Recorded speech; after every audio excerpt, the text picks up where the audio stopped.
नमस्ते and hello everyone.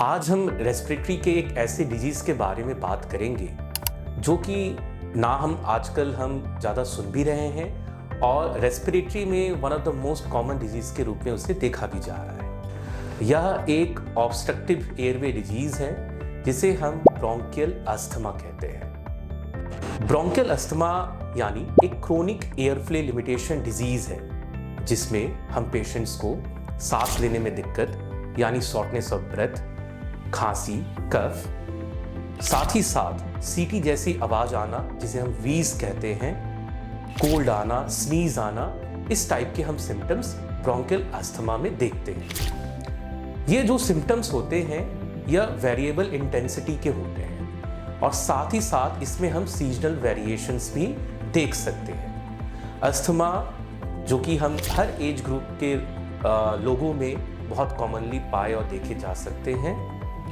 Asthma को अगर हम डायग्नोसिस की उसमें बात करें तो अस्थमा के डायग्नोसिस में बहुत बार ऐसा देखा गया है कि रेडियोलॉजिकल फीचर्स यानी जैसे चेस्ट एक्सरे हो गए या कुछ और इन्वेस्टिगेशंस जो सपोर्टिंग डॉक्यूमेंट्स है वो नॉर्मल आते हैं, लेकिन सिम्टम्स जो है उसमें हम देखते हैं कि वेरिएबल इंटेंसिटी और सीजनल चेंजेस के कारण उसकी इंटेंसिटी एज जो प्रोग्रेसिव एज है उसके साथ साथ इसकी सिम्टम्स भी इंक्रीज होती है। तो डेफिनेटली जो इसकी डायग्नोसिस है ये एक ही फैक्टर पे डिपेंड नहीं करता है। सपोर्टिंग जो इसके डायग्नोसिस में हमें पीएफटी हो गया, कुछ एलर्जी मार्कर्स हो गए, वो हमें इसके सपोर्टिव डायग्नोसिस में हेल्पफुल रहता है।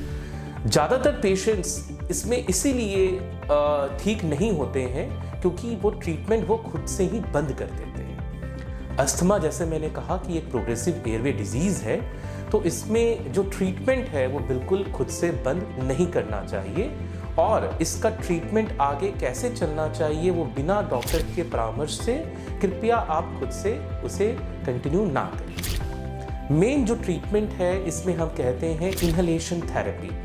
इनहेलेशन थेरेपी अस्थमा का मेन ट्रीटमेंट है।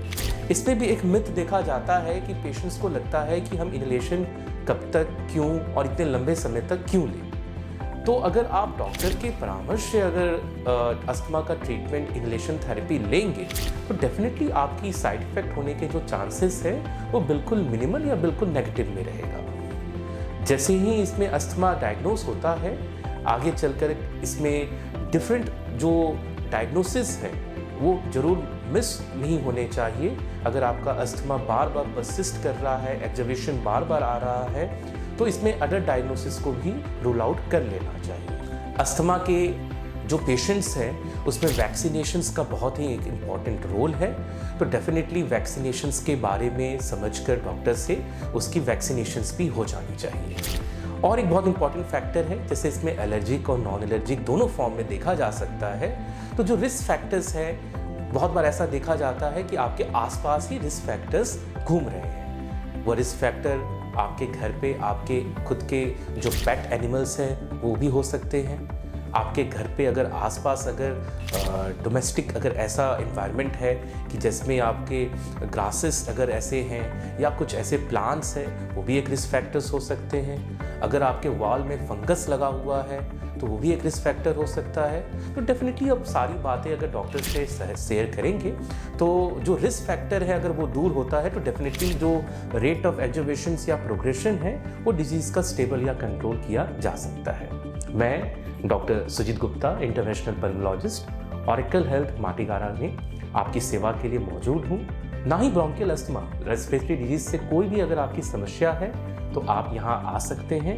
मैं आपकी सेवा जरूर करना चाहूँगा और आपके डिजीज़ को हम साथ में मिलके उसको सॉल्व भी करेंगे। धन्यवाद।